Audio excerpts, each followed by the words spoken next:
You good? Yeah. I want to say a big thank you to Silver Shores and all of their staff here for doing this nice breakfast for us. They are our breakfast sponsor and make it possible for us to be here and keep our prices low. So we really appreciate that. I know that everybody who was here for the first of these speakers of this speaker series was really enjoying the breakfast. So I was anxious to see what they were going to serve us today. I want to let you know we have a few minutes before we're going to call our speaker up here. And first of all, I want to let you know that there's still plenty of food back there. Please help yourself. And also, I want to say a big thank you to our sponsors. Our presenting sponsor is Beaumont Health Systems, and we appreciate those. So let's give them a big round of applause.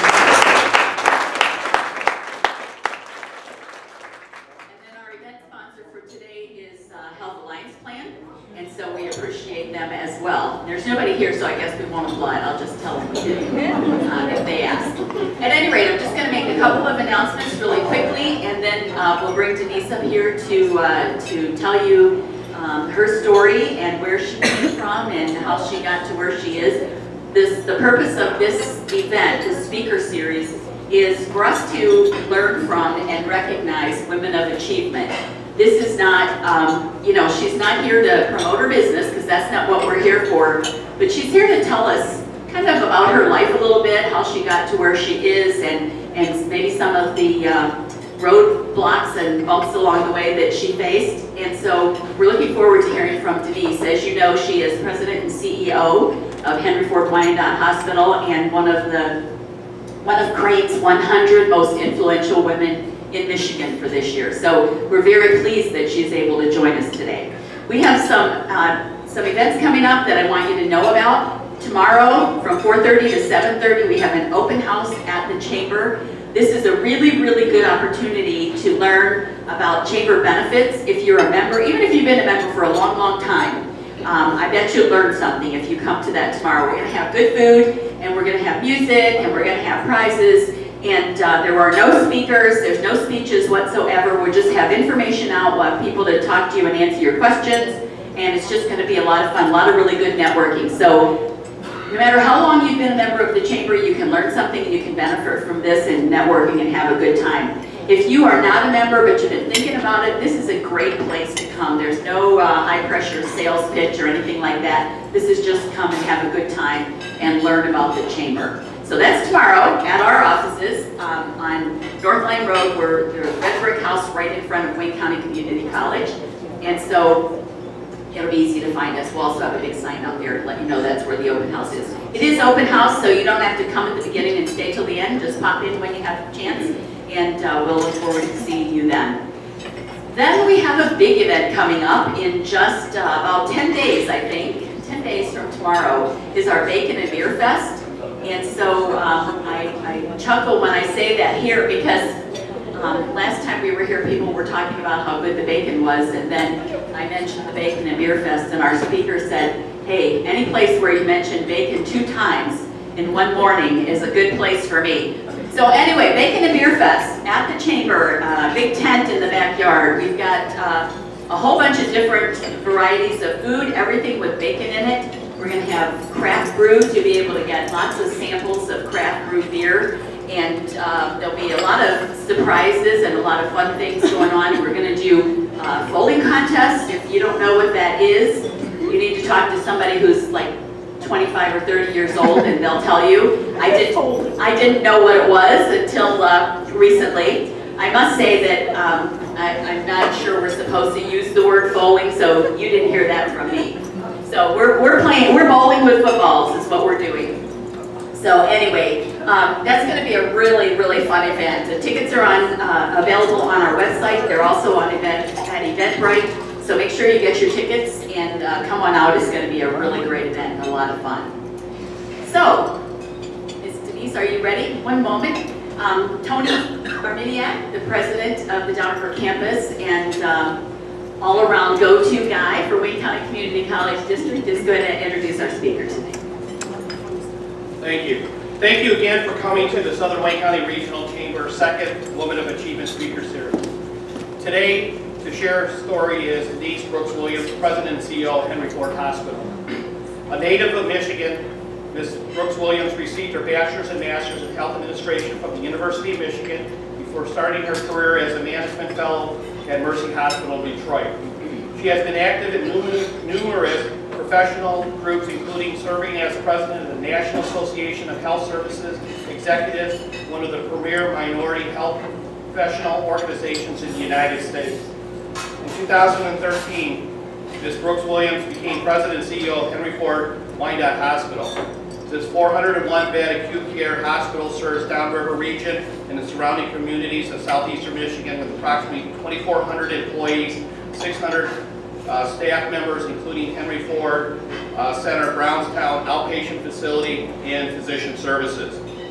Under her leadership, Henry Ford Wyandotte has received numerous quality and patient satisfaction awards, such as Health Grades America 100 Best Hospitals 2 years in a row, U.S. News and World Report's Best Regional Hospital and recipient of the Press Gaining Garden of Excellence Award. Ms. Brooks is active in several community and charitable-based organizations. In addition to her past with the National Association of Health Services Executives, she's been the past member of the Institute of Diversity, past chair of the United Way Community Services Neighborhood and Family Multi-Services Allocation Committee, past member of the Community Impact Cabinet, the Lighthouse of Oakland County Board, the Secretary Board of the MS Center for Children. She currently serves on the University of Michigan's Management and Policy Alumni Association, the Southern Wayne County Regional Chamber Executive Committee. She is the president of the Midwest Charter and American Healthcare Executives, serves as the board for Playworks, New Detroit, and Friends of African and African American Art through the Detroit Institute of Arts. Ms. Brooks is currently engaged in promotion and growth of diversity in healthcare professionals and currently serves as a delegate to the region's 5 policy board of American Hospital Association Section for Healthcare Systems. And in addition, in 2013, Ms. Brooks was appointed to Governor Rick Snyder's to the Certificate of Need Commission. Recently, Ms. Brooks Williams was named Crane's one of the most 100 influential women in 2016. So let's welcome Ms. Denise Brooks Williams.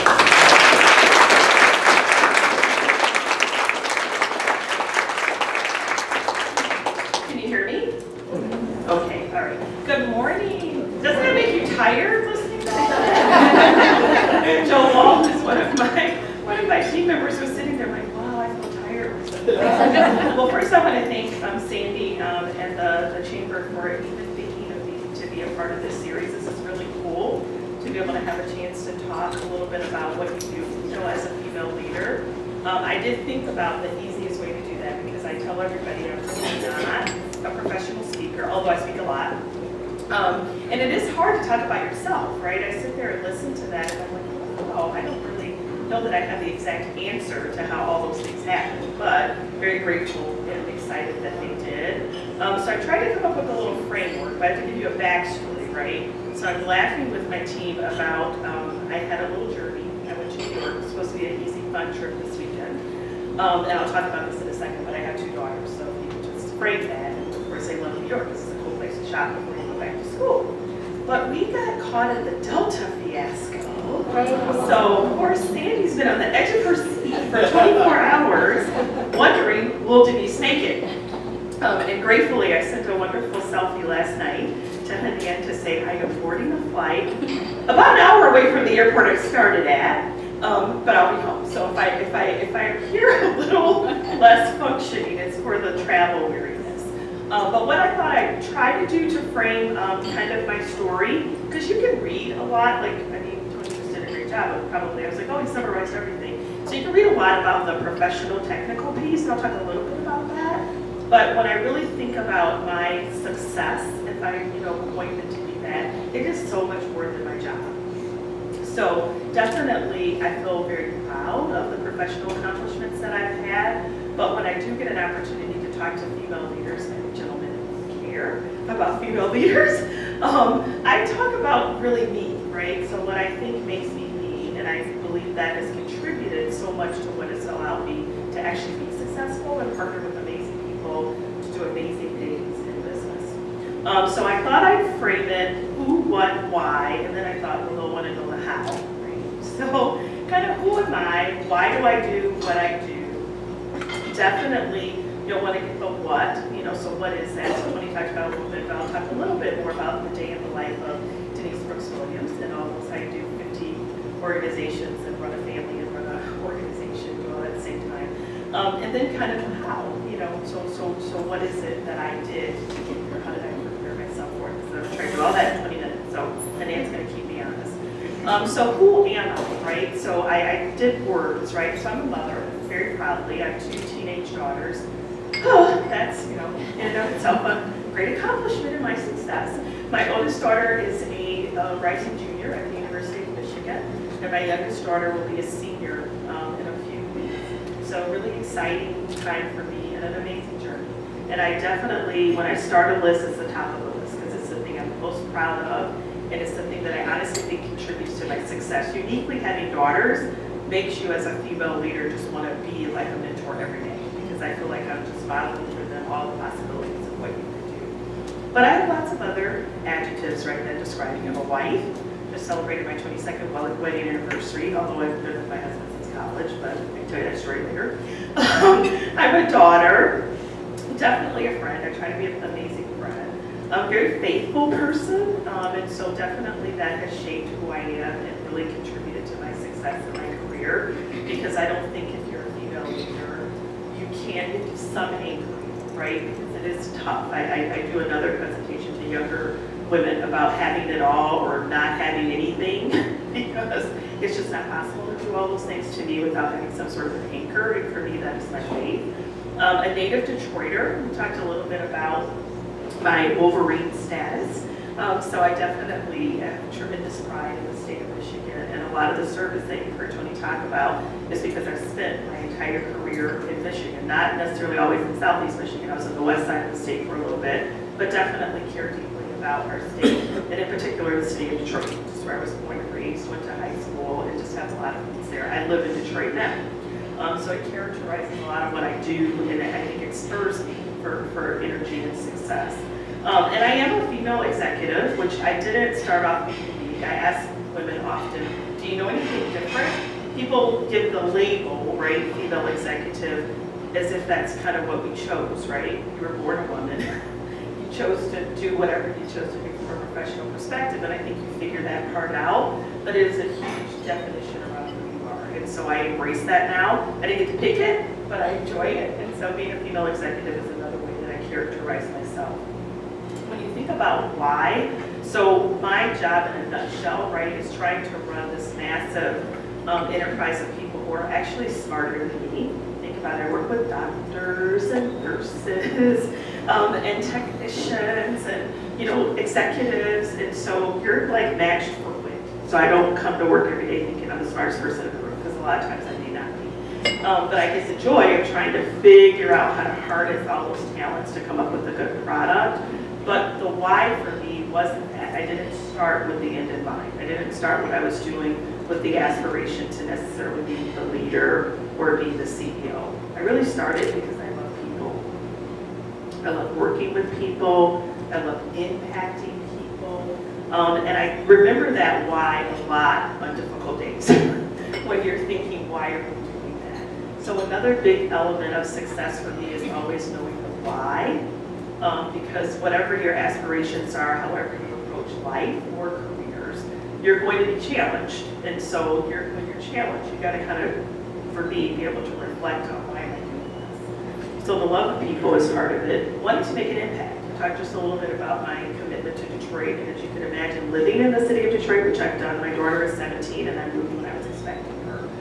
Even when I moved to the west side of the state, I maintained my home in Detroit. So just like a deep sense of, I want to make a difference. And that's cool to be in healthcare, because you feel like you can do that literally every nanosecond.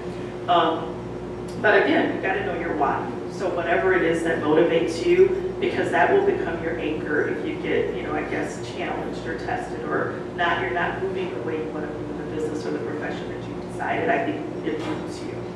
Another cool reason for me, which is somewhat corny, but I do think that the world can be better.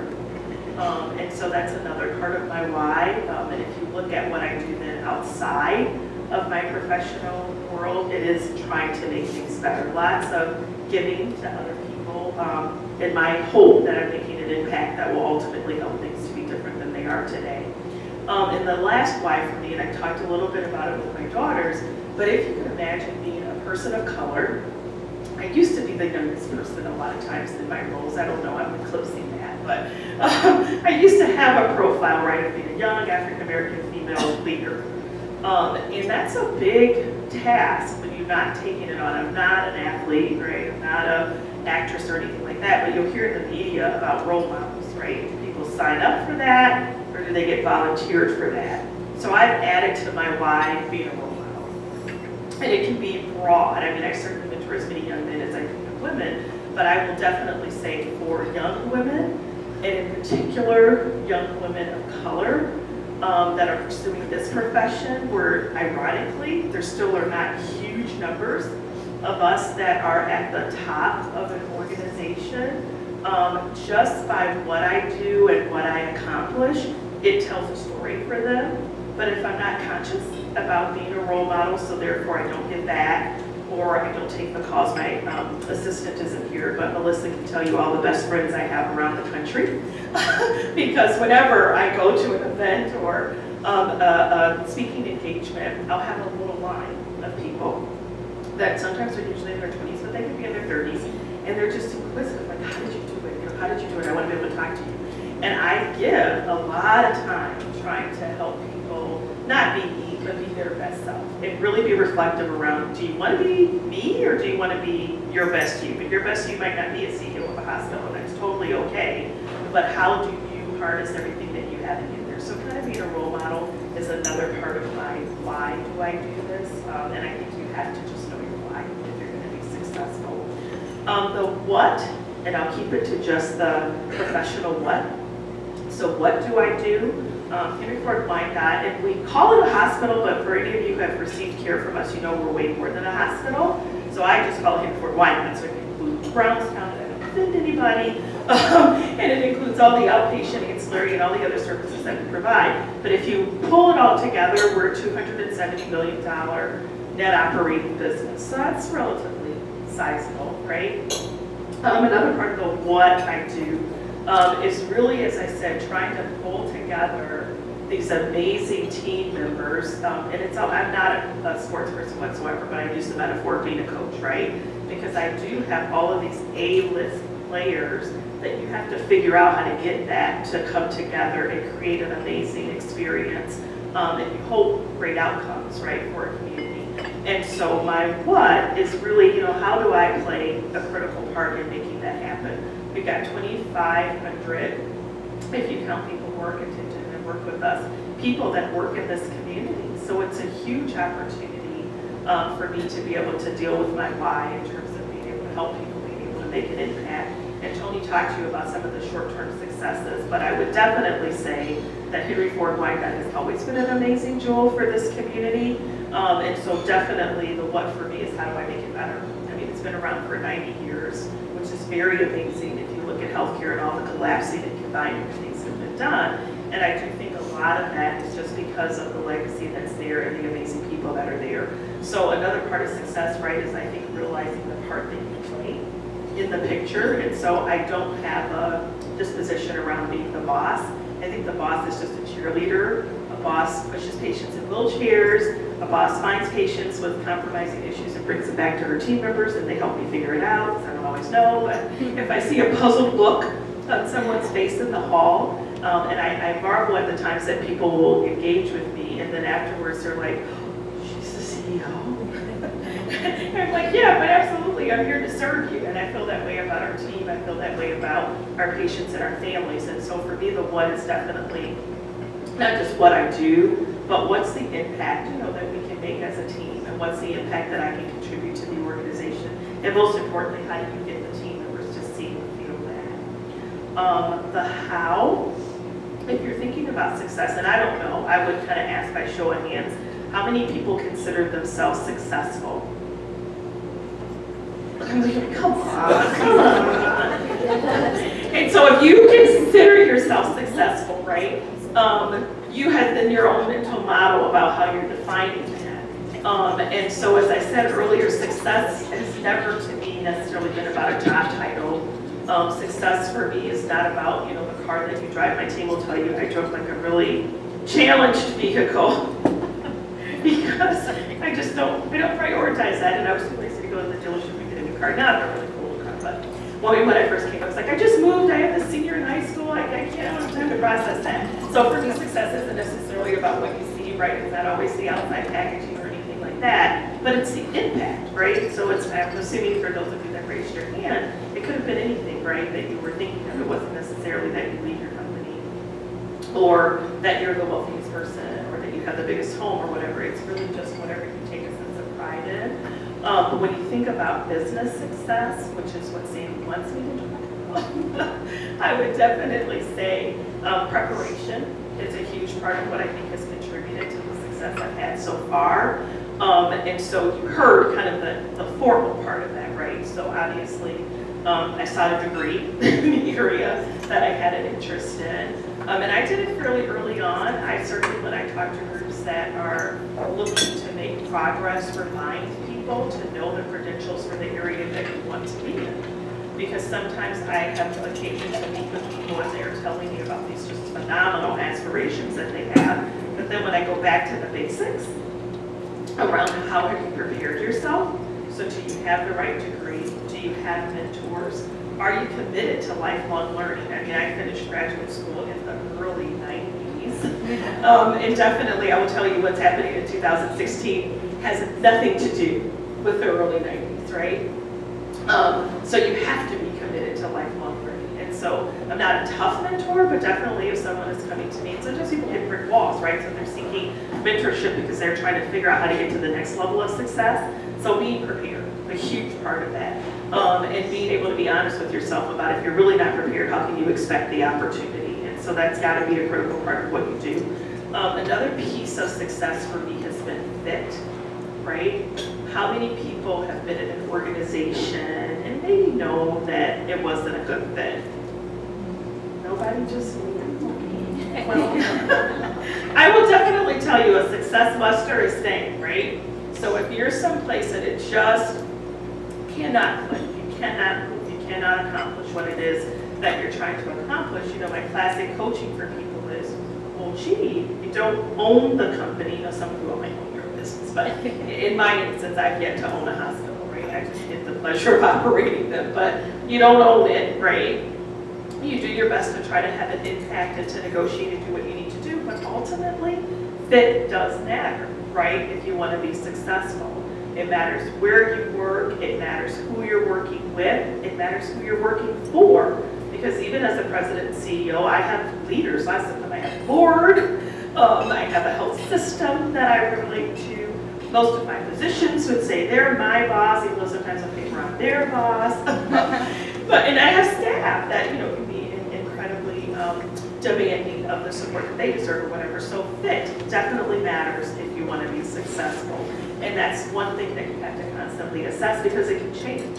I mean, I'm in an organization now where our whole culture is changing because we've had a long-term CEO who happens to be autistic. But she's retired. We've got awesome people who's replacing her. But that's huge cultural change, right? And you have to just be aware of that. And I think sometimes when people are feeling barriers or roadblocks to their success, they may not be, assessing the fact that sometimes it's just fit. It may not be anything wrong with your talent, may not be anything wrong with what you are or are not doing, but you just may have people that's not going to be the place where you're going to thrive. So I think fit assessment is definitely important. Another element of my success has been who I surround myself with, right? So I'll embarrass them, but if you're on the Henry Ford Wyandotte team, can you stand up? Because they have more energy than I do this morning anyway. I guess it's this. And I use it corny, but I know you've seen this, right? Teamwork makes the dream work. So literally, I had coaches getting me here last night, right? You can do it, boss. You can find that plane. You can bully Delta into paying for your flight on United, which I did, by the way. But you have to pick a good team. And you may not always be in a situation where you're the leader and you pick the team, right? So I tell people that. Because people would say, oh, that's so easy to use, right? You need to hire someone to hire, and you can construct your team. But I have not always been in this job. And I've had many other successes in terms of having impact on people and communities and things before I had this job. But you pick your team, and it's virtual, right? My husband does this fantasy football thing, so they pick their team. When they construct those teams, it's not all the Lions, right? I don't even know another football team, you know what I mean, but it's not Jets or other football teams. But it's not all one team, is the concept. When you get to do that fantasy team, you just pick A-list players, pick them wherever you want, and that's your team. So if you want to be successful, I think in life, but certainly as it relates to business, you pick a team. So the literal sense of that, I'm blessed and fortunate, I get to pick the team, that I work with. But I have other team members. I have advisors, people who are much more mature and seasoned in the business than I am. So when I'm hitting a roadblock, I have someone to call that knows me, that I can trust, that I can ask questions. You gotta have people on your team that are brutally honest, right? Because the higher you go, the more successful you get. It is hard for people to tell you, hey boss, your hair is sticking up. That's a joke about our team. I'm like, please don't be afraid to tell me, I don't want to look crazy.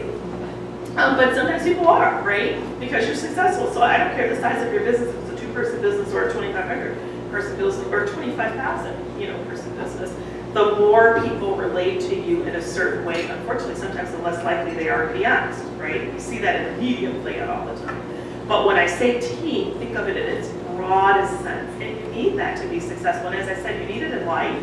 I can tell you my life team, right? So you can all think of that as well, right? People who just help us in general be amazing people. But you need it in business. So I can't think of anyone who would go on a venture to start a small business.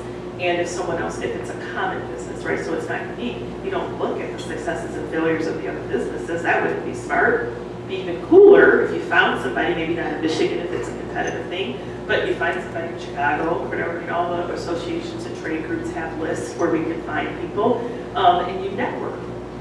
And you get people to be a part of your team. So that's been another huge part of my success, from the literal team I work with to the virtual team that I use to just kind of help check me and partner with me to continue to be good and be able to do the things I need to do. Another how for me in success, and this is maybe somewhat unique to what I do, but a lot of our businesses are service oriented. So really adopting a servant leader philosophy. It's not about me. It's not about me. And again, whether you run a beautiful place like Silver Shores and you serve and support people, you got to be into the business of serving and helping to meet people's needs. And our work is sometimes incredibly literal in terms of what we can do to help that patient and family feel like they are the most important thing. Although we may do it 50 times a day in a particular department or an area, no one wants to feel like number 50, right? Everybody wants to feel like number 1. So if you're going to be successful, I think adopting a sense of servants and really being a servant leader, and I use the word leader very broadly because I think you're all leaders, right? I mean, you're just a leader to be a leader of your life. That is enough sometimes to put it all together. So you don't have to have the title of any particular executive title to be a leader, but being a servant leader really just means that it's not about you, right? You're here to serve, and I think that applies to any business that you have. Your education, you're serving your students, sometimes the parents of the students, because as a parent of a student that pays very high tuition, I want to be served.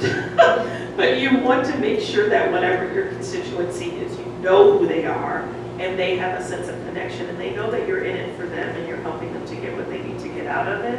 And I think that it contributes not just to success, but I think also to you doing the role better, whatever that role is.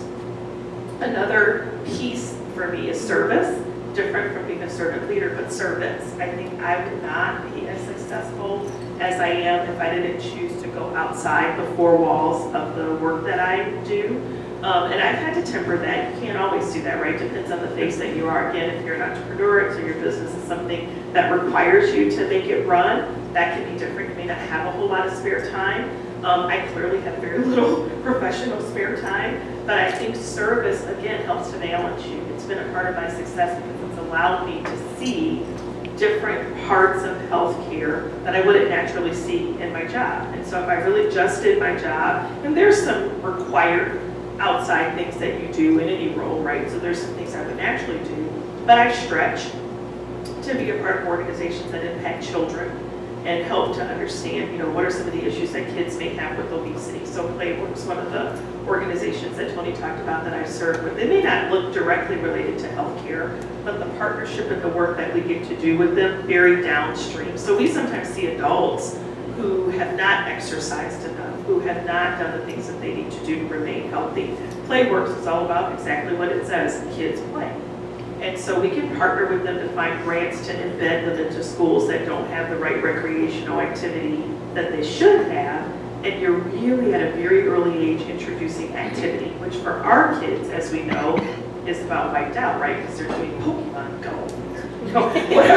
Well, actually, that was supposed to get a movie again, but nevertheless, it's a video game or something on a phone or whatever, but it's a very sedentary lifestyle. And so from a healthcare perspective, we see that, you know, they're kind of falling off the charts as it relates to their health. So completely full circle, but finding a way to serve will lift you and help you to learn. And I think overall, again, contributes to your success.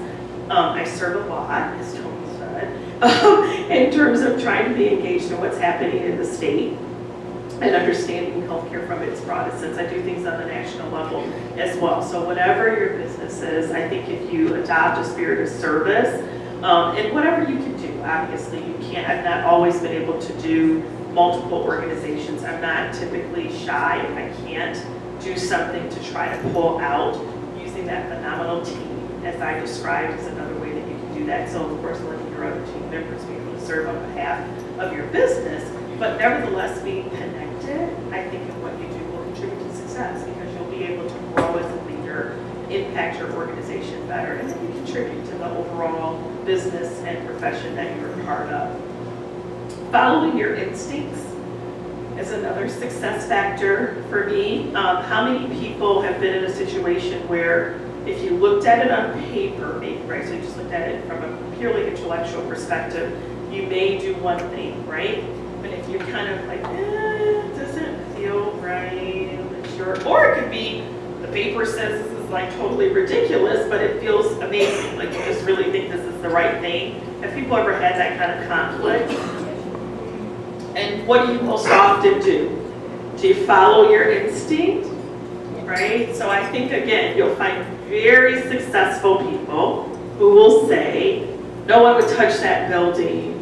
No one would touch that project. Nobody wanted that store. Nobody would come to that community. And they can take that diamond in a rough experience and just explode it. And if you go back and say, well, how did you pick that? You know, who kind of picks the underdog or who kind of picks the difficult thing? Well, a lot of times people just say, I followed my gut, right? And so it's not scientific, but I think it's a contributor to success. And when you look at successful people, a lot of times they'll tell you that they haven't maybe taken the traditional path. They have not necessarily done what from a